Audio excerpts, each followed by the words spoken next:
serve me. Once again, welcome everyone to Bourbon Over Headlines, where your headlines are served neat. Today, once again, we go back in time, but this time we're going to New Orleans. I visited New Orleans for July 4th, so I figured it'd be time to see what was going on back 100 plus years ago, right around that time frame. So, pour yourself a glass. Pardon me. Pour yourself a glass of your favorite bourbon or whiskey. I made an old fashioned out of the Horse Soldier whiskey. So, great whiskey to do with that. Also, for all you who watch on here, I am now doing a headline of the day on TikTok. So make sure you tune into that and like, subscribe, hit and comment on this and all my previous videos here on YouTube. Let's get this subscriber count up. I want 1,000 by Halloween. That's my goal. You guys can help me do that. 1,000 by Halloween. Can we do that? Great. So let's begin. A little history on New Orleans, or NOLA, or the Big Easy, or the Crescent City, whichever you want to call it. It was founded in 1718 by the French. Hence why we have the French Quarter. It was the French capital of Louisiana. Okay. Now, it's changed hands a couple times. From 1718 to 1762, 1763, somewhere, depending exactly when you want to do it, it was in the hands of France. Okay. Then from 1762 to 1801, it was in the hands of Spain. And from 1801 to 1803, it was back in the hands of France, most notably Napoleon. And then in 1803, our good buddy Jefferson, Thomas Jefferson. Yes, that Thomas Jefferson. Last week, I did Jefferson City in honor of my July 4th episode, in honor of him being on the Declaration of Independence and dying 50 years to the day on July 4th, 1826, after the Declaration of Independence was signed. So he bought the Louisiana Purchase from the French, and it's been U.S. property, so to speak, states, territories ever since. So, of course, we all know about Mardi Gras. Mardi Gras has been in various forms since the 17th century, starting in the French 17th century till now. Most famously, big party. It's in the early part of the year. You have Fat Tuesday, which is your king cakes. A bunch of tourists come down there. It's sort of become this big party that tons of people go to. People go every year just for Mardi Gras. But besides that, you had the Battle of New Orleans in 1815, which General Andrew Jackson and then President Andrew Jackson later on repelled the English, 11,000 English, over a couple weeks in the Battle of New Orleans, which technically happened after the war was over. War ended in 1814 with the Treaty of Ghent, which is, they named these treaties weird. At least it wasn't a Treaty of Paris like every other treaty. Treaty of Ghent, which was signed in 1814, but technically wasn't ratified until after the Battle of New Orleans by the U.S. later on that year. So, in the time frame we're going, which is the 1920s, the population was 380 to 450K, in that range. 1920s to 380K, 1930s at 450. So somewhere in that range, that's where it's at. The current population as of 2025 is right around 362. So it's a little less than it was in the 20s, but it hasn't gone completely downhill. And New Orleans has fluctuated in amount of people over time. Remember, they've had some recent issues with Katrina and other storms where people have moved out and not come back in. So it has fluctuated over time. The St. Charles streetcar, which I rode a streetcar in New Orleans, little fun things to ride. They'll take you all over the city. It is the oldest continuously operating streetcar in the U.S. It began operation in 1835. And because I like this little tidbit, I usually do this if I can find it. The earliest radio station in the state of Louisiana happened to be in New Orleans, which is, of course, the biggest city in Louisiana. It was WWL, which was licensed to Loyola University, March 31st, 1922. The first broadcast was a speech by the minister one of the preachers, one of the priests, my priest at Loyola, followed by a piano recital. So that's enough for New Orleans for right now. Let's get back to the stories. The first one we're going to do kind of is interesting because, remember, this is from 1928. Headline: Automatic clerks for stores sell, make change, and say thanks. Robots to be used throughout country by biggest chains. $225 million corporation formed with view of establishing mechanical stores. Now, we're in 2026, and there aren't robots checking you out at the store. There aren't robots making change and saying thank you. There aren't robot greeters at Walmart, which is weird. They were trying to do this in 1928, and now we can't do it now. Now, self-checkout is becoming an issue because people are like, well, why am I doing the job of the person you could hire? So, kind of funny that they were trying to do that in 1928. Just read a little bit. This is a long article. I'm not going to read the whole thing. I'm just going to read the first part of it. A new robot that will say thank you, make change, and perform other functions of human sales clerks will be placed in chain stores and other selling agencies soon as a result of a formation of a $25 million company. Representing a consolidation of the principal automatic merchandising companies of the United States, be backed by Wall Street interests, so basically it's a private firm. Throughout the phonographic arrangement now being worked out by technical experts, so basically everything's being worked out.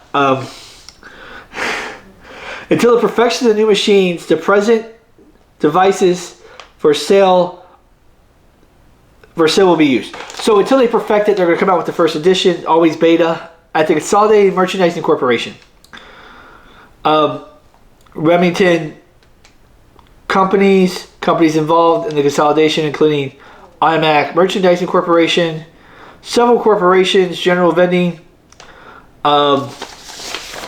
basically a bunch of corporations. Where's the second part of the story?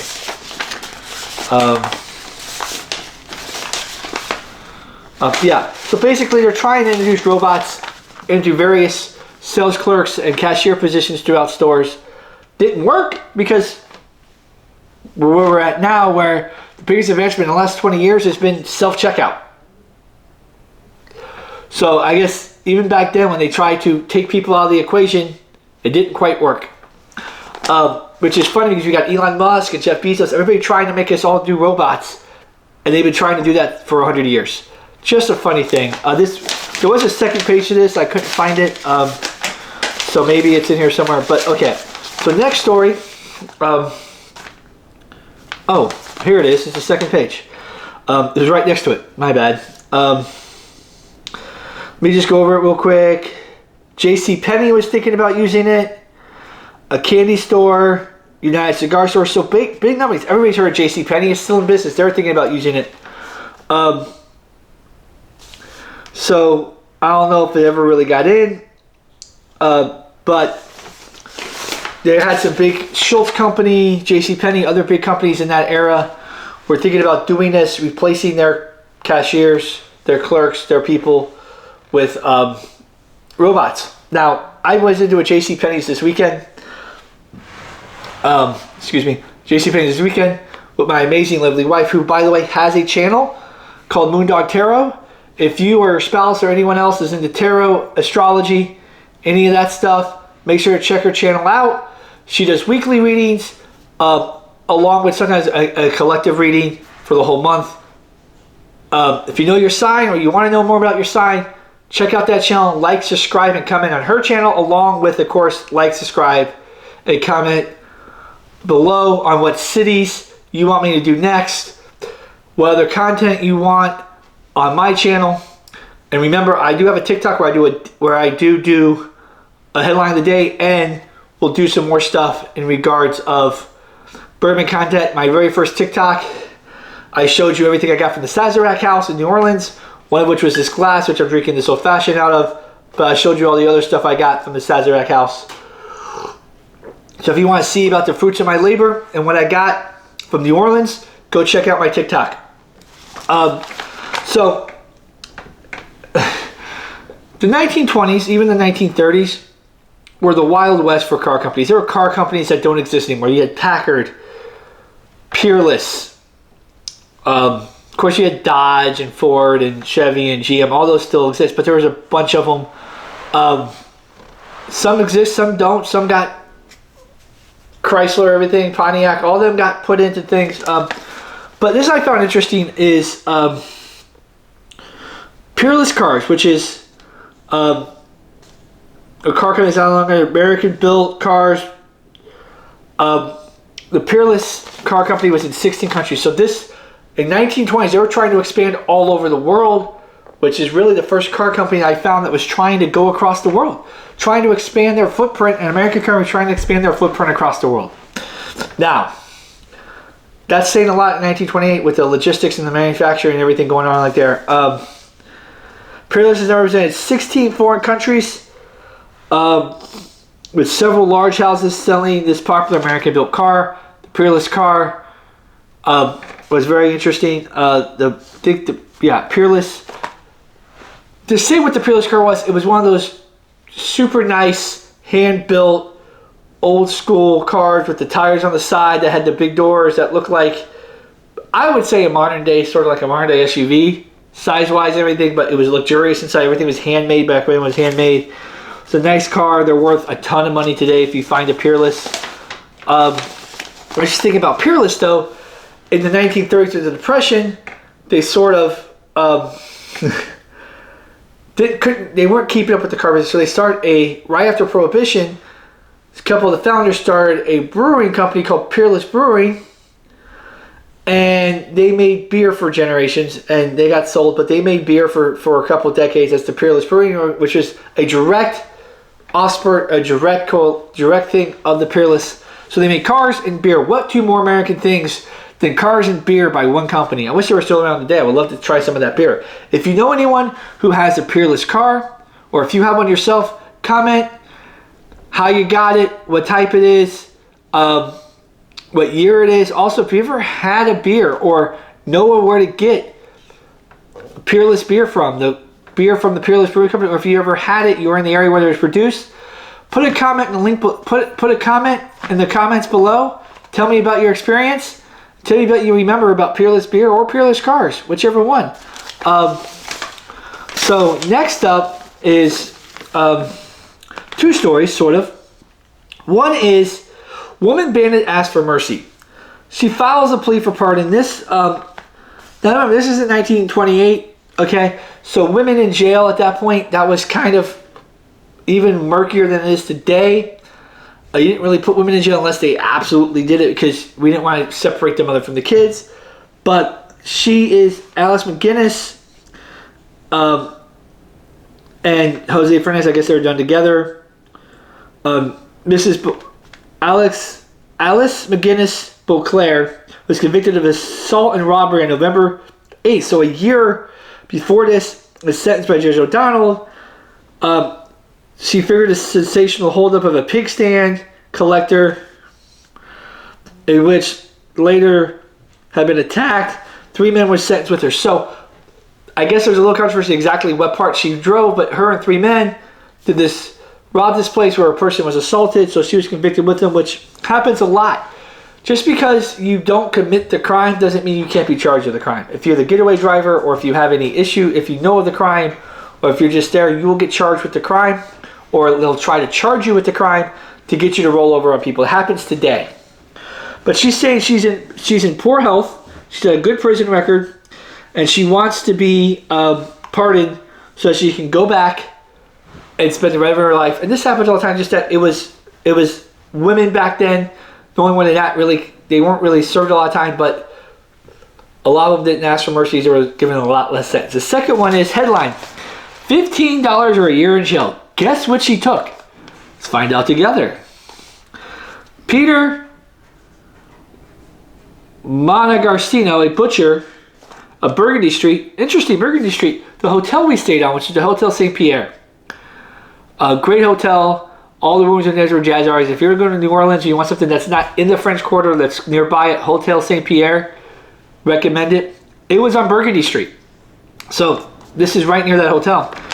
When he appeared before Judge Frank Exisabal of the criminal district, had been found guilty of coloring meat. You must either pay a fine of $15 or spend 1 year in jail. He paid the fine. Spoiler alert, he paid the fine. I guess coloring meat would be like, you know how meat's like a color? I guess if it's bad or going bad, it's changing color and you color it to make it look better. He was charged with that. Maybe we should start doing that in today's world, get people fined, but not $15, maybe a couple thousand or whatever. Or a couple million if you're a big company do it. Maybe we should go back to that.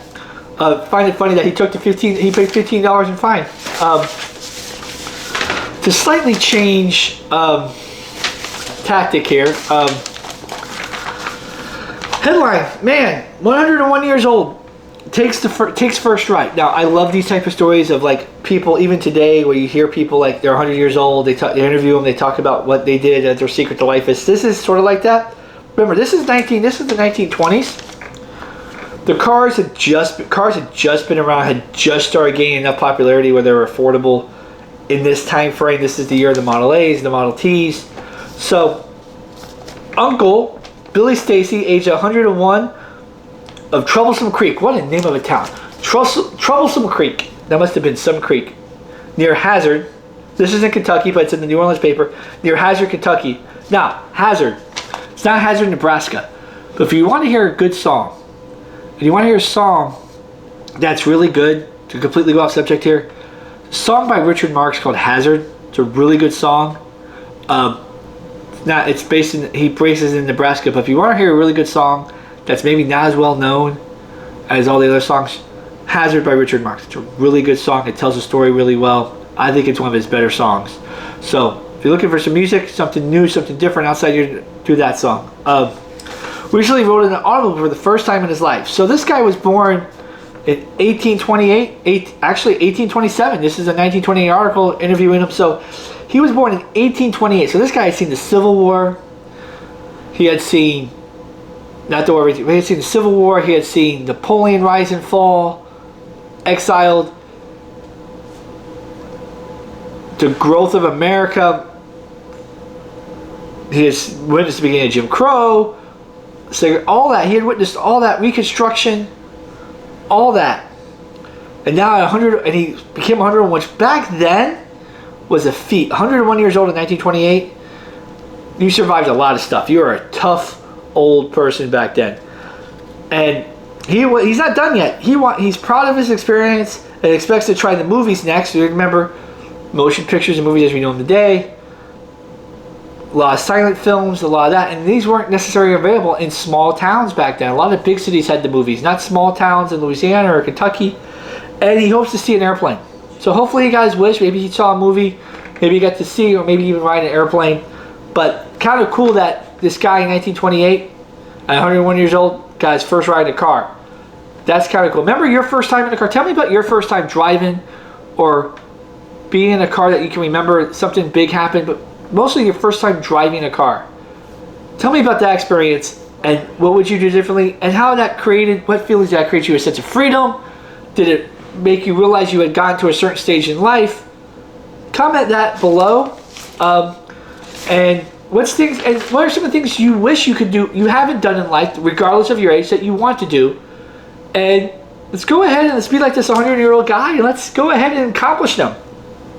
Do things you want to do that you haven't done yet. Don't wait till you're 101 to do something for the first time in your life. This is, to me, a really interesting story. Now, I'm going to set a picture for you here. You think of nuns. What do you think of nuns? You think of Mother Teresa. You think of diminutive women and their habits, praying, doing some good works, helping people, helping the poor, maybe administering some medical care, running around teaching in Catholic schools, hitting people with rulers. But sees 14 nuns as aides to rebels. That's the headline. This is from 14 nuns arrested at the state of Guanajuato en route here, charged with conducting religious schools and providing rebels with arms. So, remember, Mexico, until very recently, was super unstable in the early 1900s. That was the era of Pancho Villa. Seems like every other year, every 2 years, they had a different general that was rising up, leading a charge, taking over the country. They got overthrown and everything else. The fact that They're seizing nuns for doing religious schools, but also providing rebels with arms. So whichever side the government wasn't on, the rebels were on, they were providing, nuns were carrying guns, people. Nuns were packing. We had some pistol packing nuns. That's a sight for sure. There's a movie for you. Pistol packing guns. Anyone want to do a movie? Maybe a comedy, maybe not. Do some pistol packing nuns. We all want to see that, right? It says President-elect Portes Gil, in his capacity as Minister of the Interior, will take charge of the case. I didn't really see a follow-up, probably because it didn't really matter, just that they wanted, the story is that they seized 14 nuns for giving arms to rebels. I thought that was hilarious. Nuns packing nuns.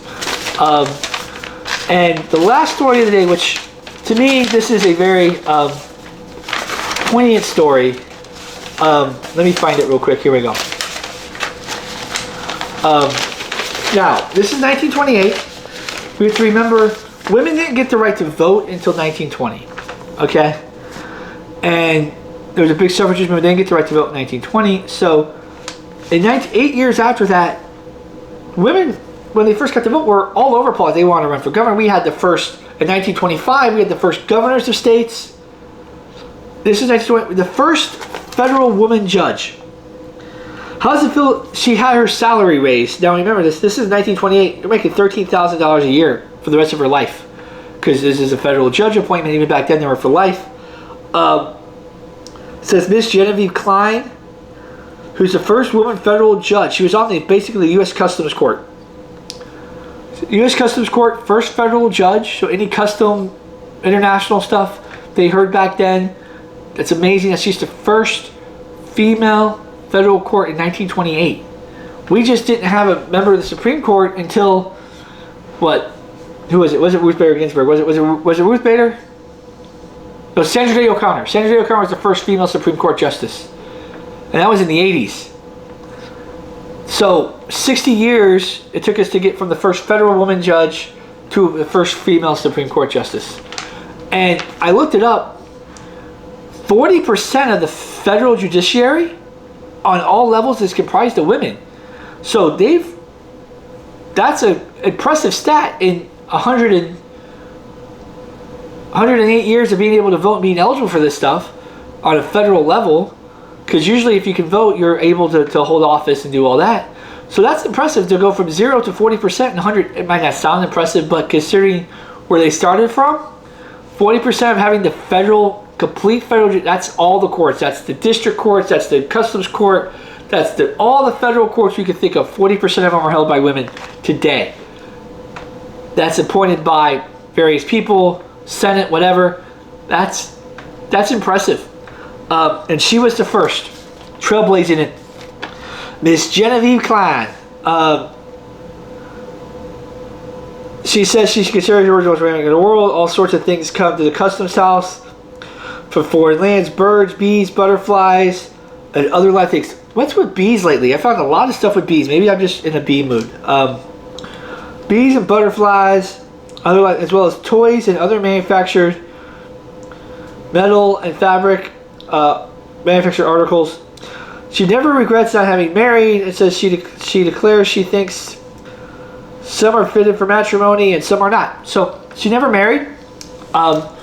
She says some people are meant for marriage and some people are not. And that's good for her. She knows what she wants. And she did that. I just wanted to end on that for the articles now. I'm not going to get into any gruesome thing, but small trigger warning. I am going to talk about the Axeman of New Orleans for a little bit. He was a serial killer in New Orleans from 1920. From 1918 to 1919. He was never caught. He killed mostly immigrants, mostly Italian immigrants in New Orleans in that era using an axe. Usually the axe was the victim's axe that he did or they did. Most famous thing besides the killing was he wrote a letter to the paper in New Orleans, the Times-Picayune, I believe, which has been around forever. This is where I got most of my stuff, is from the Times-Picayune. I got some from the Times-Picayune and some from the Tribune. But he wrote to the New Orleans papers a letter basically saying that besides the usual serial killer stuff, you'll never catch me, You won't catch me. You never will. He said, on a specific date, if whoever is playing jazz or is in a place that's playing jazz, those people are safe. So everybody played jazz, and I don't remember the day of the letter. I should have wrote it down. But everybody's playing jazz, or enough people playing jazz that no one died. He lived up to his word, whether he was going to do anything or not. There's speculation of who it was over time. There's a theory that it was a jazz club owner whose club wasn't doing great, so he wanted to create this where he made it where people started playing jazz, had to go to jazz clubs and wanted jazz being played so his club could pick up. There's a theory also that this is the accident in New Orleans is part of a greater, just a stop along the line of what the theory is, basically that there was a serial killer who rode the train lines across the country, would stop off, get some work in a certain area, go in that area and hop back on the train. One of them was that. It could have been, there's theories that it was a German coming back from the war in New Orleans, and he couldn't get work, and he blamed it on immigrants, mostly Italians, that he couldn't get work after World War I, because this is not after, but this is during World War I. So maybe he got discharged from the military, came to the United States, couldn't get work, and blamed people. They never caught the guy. So we'll see what happens with that. Just some famous people. Too many famous people to mention, so I wrote down some of the big ones that we all would know. Ruth Fertile, which is the founder of Ruth's Chris Steakhouse. You ever been to Ruth's Chris Steakhouse? Of course, Louis Armstrong. Louis Armstrong Airport is right there in New Orleans or outside New Orleans. Louis Armstrong, Fats Domino, all musicians. Harry Connick Jr., Lil Wayne's from New Orleans. Sandra Bullock is from New Orleans. So is Dorothy Lamour and Anthony Mackie. So some powerhouse actors from different eras are from New Orleans. Also some athletes. You got Will Clark, who is a baseball player. Landon Collins, who's a current NFL player. De'Aaron Fox, who's also Landon Collins is an NFL player, my bad. DeAndre Fox is an NBA player. Marshall Faulk, the Hall of Famers from New Orleans. Clyde the Glide Drexler is from New Orleans. Also Mel Ott is from New Orleans. The Mannings, Eli, Cooper, all them are from that area. Archie played for the Saints for most of his career, so they're from that area. The Mannings have roots in that area. So until next time, be neat, my friends, and please drink responsibly.